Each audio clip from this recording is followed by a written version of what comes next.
Бүгінгі таңда негізгі дәнді дақылдар бойынша 15 мыңға астам дәнді және бұршақты дақылдар жиналды. Орташа өнімділігі 15 цга болғанда 22,7 мың тоннадан астам астық бастырылды деп хабарлайды Ауыл шаруашылығы министрлігі. Осылайша бидай 12,1 мыңға алқапта жиналды. Өнімділігі 14,3 цга кезінде 17,3 мың тонна бастырылды. Арпа 2 мыңға, өнімділігі 17,1 цга кезінде 3,4 мың тонна бастырылды.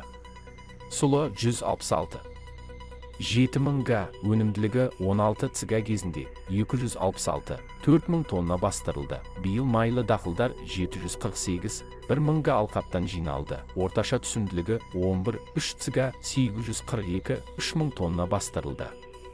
108,4 мыңға алқаптан өнімділігі 232,7 цга болған кезде 2,5 мың тоннаға жуық картоп жиналды.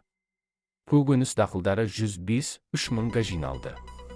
Өнімділігі 259,3 цга болған кезде 2,7 мың тоннадан астам жиналды. Бақша дақылдары 97,8 мыңға алқаптан жиналды. Өнімділігі 264,5 цга, жалпы түсімі 2,5 мың тоннадан асты.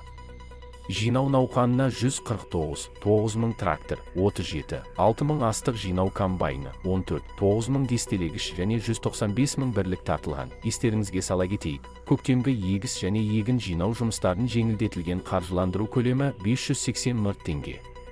Бұл өткен жылдармен салыстырғанда 3 есе көп. Егін жинау науқанын өткізудің барлық мәселесі ерекше бақылауда, делінген министрлік хабарламасында.